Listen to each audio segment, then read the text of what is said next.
What's up, YouTube friends? Now, I was given a special request recently by my Uncle Jimbo to see if I could make him some of these Chicago Cub baby bibs. A friend of theirs is expecting a baby in March, and he asked if I'd make him a few of these so he can give them as a gift. Now, this is my go-to baby bib pattern that I've used for a couple years now, but I've noticed I've never made a video on it. I have a cotton fabric here on the front, flannel on the back, and there's also another piece of flannel in the middle for the batting. So today I'm going to show you how simple and easy it is to whip up these baby bibs, and you can do about 5 or 6 of these in just one afternoon. And I'll show you how to do it next.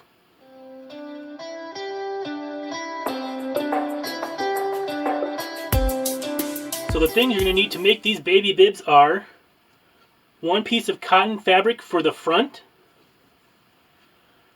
1 piece of flannel for the batting. Today I'll be using this cream colored.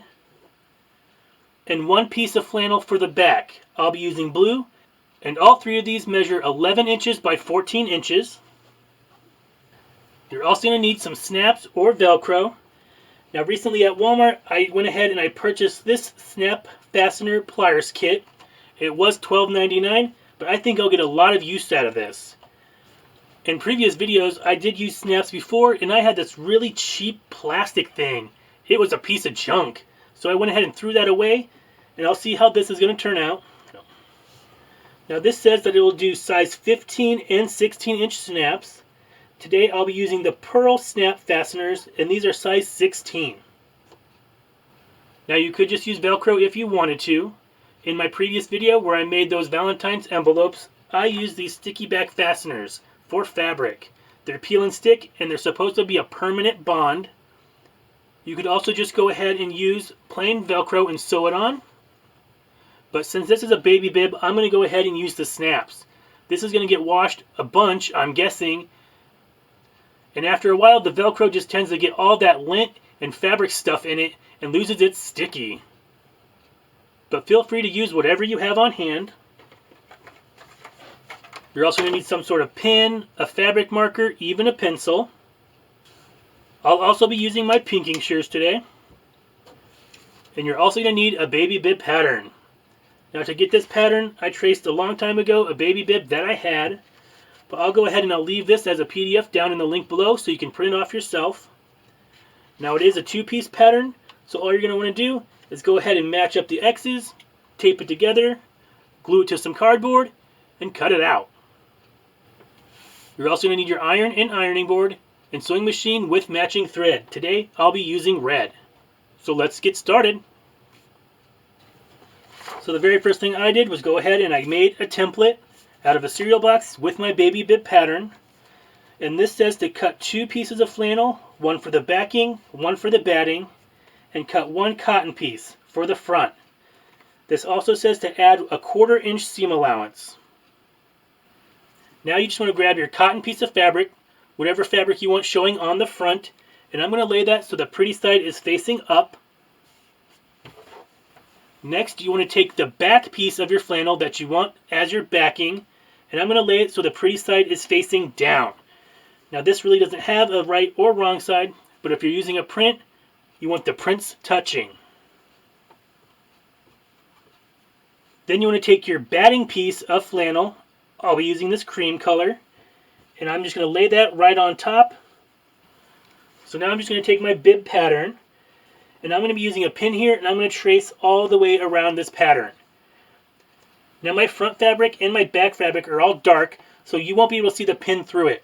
But if you're using lighter colors, you may just want to use a pencil or one of those disappearing markers. So now I'm just going to trace all the way around.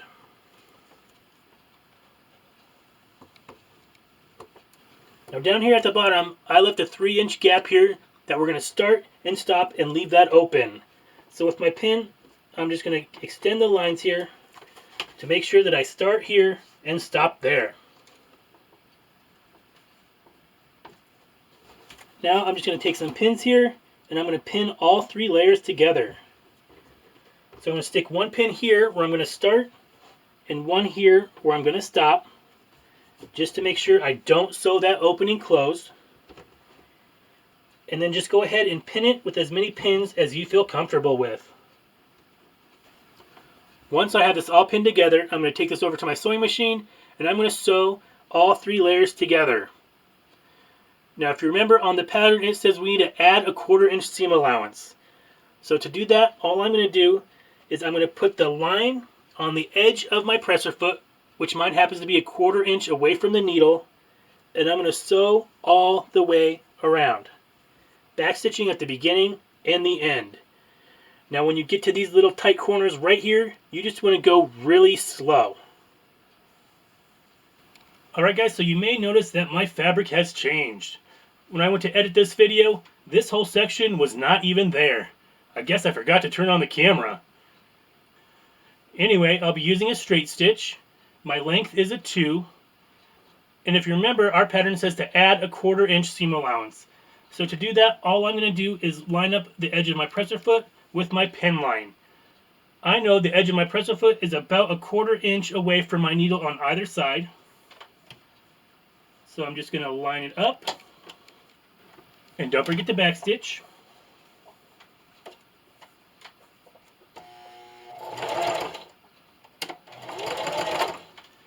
And just continue to sew.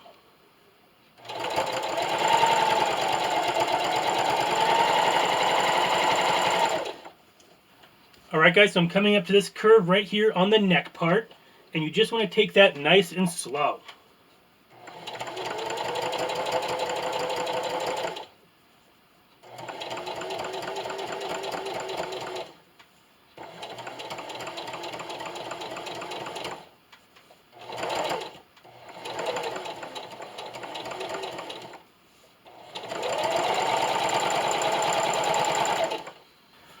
Alright, so now I'm coming up to my end pin here.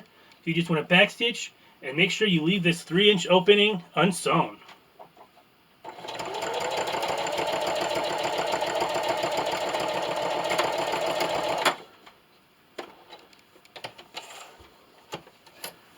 Alright guys, so it should look like that. As you can see, my stitch line is a 1/4 inch away from my pin line. So now using my pinking shears, I'm going to pink all the way around this bib. But I'm going to leave this little opening just like it is. I like to leave that extra fabric there just so when I go around and top stitch this, I know I'm going to close that opening. So now I'm just going to pink around the edges. And make sure you don't go through your stitches.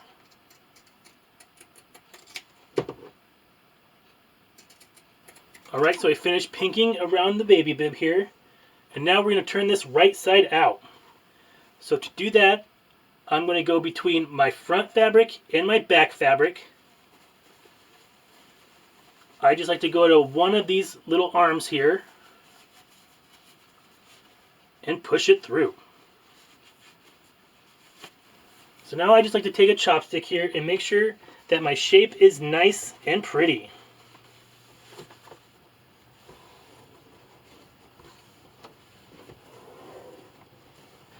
Now for our opening here, all you want to do is just tuck in the fabric and just give it a little pull.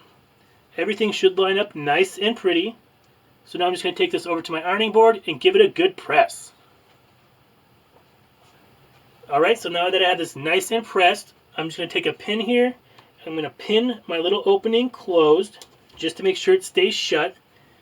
And now I'm going to take this over to my sewing machine, and using an 1/8 inch seam allowance, I'm going to top stitch all the way around my bib, backstitching at the beginning and the end. Alright guys, so I'm back over here at my sewing machine. I'm going to be using that same straight stitch with my length at 2. Don't forget to backstitch at the beginning and the end. And then just sew the entire way around the bib with that 1/8 inch seam allowance.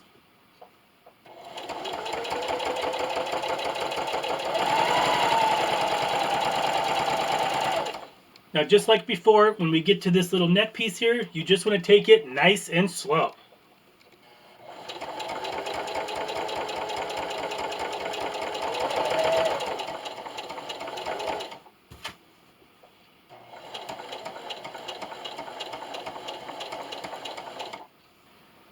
Alright, so I'm coming up to the end here, so don't forget to backstitch.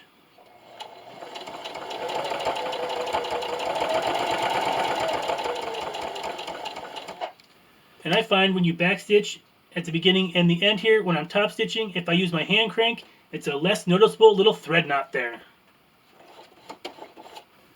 Alright, so now that I have it all top stitched here, it's time to put on the snaps. So I'm going to grab my little tool here.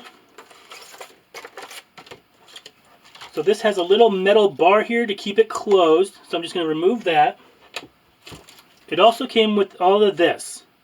This is to remove these little attachments from the pliers, and these are just extra pieces that go right here in case those get broken. So each one of these colored inserts goes to a different size snap.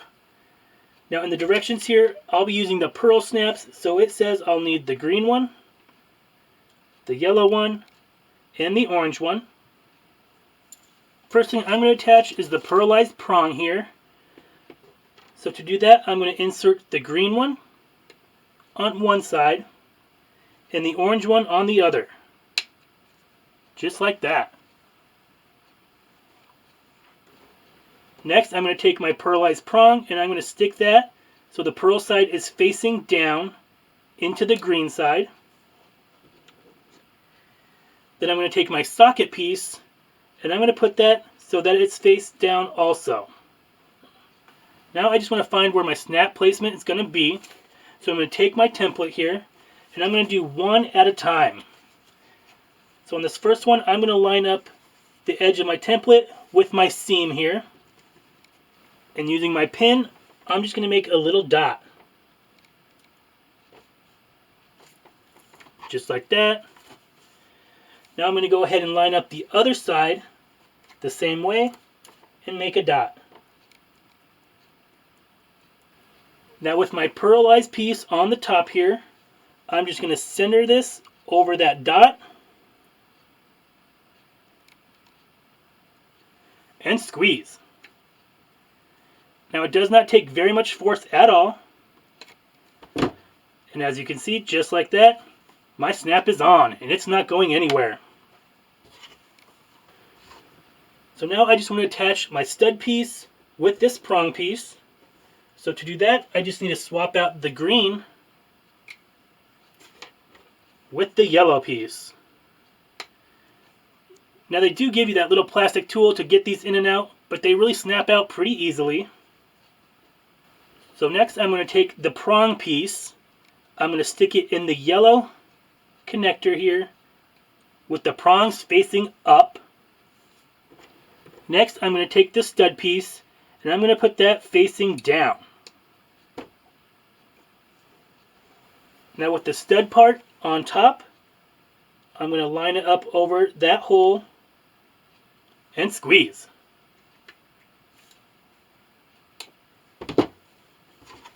Now I'd have to say that I really love these pliers. That made it so fast and so easy to put these snaps on. And normally with that little piece of plastic that I had before, I would avoid putting snaps on if I could. This makes it 10,000 times easier. Now just like that, our Chicago Cubs baby bibs are finished. Now I have a few more of these to make, but they are very simple, especially if you do it in an assembly line fashion. And I know my Uncle Jim will love these, as well as the people that are going to receive them. I hope you give this project a try. If you like this project and want to see more of my projects, go down below and hit the big red subscribe button and give this video a big thumbs up.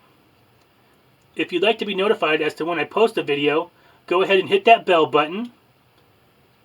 If you have a question about this video or any of my other videos, or would just like to leave a suggestion for a future upcoming video, leave me a comment.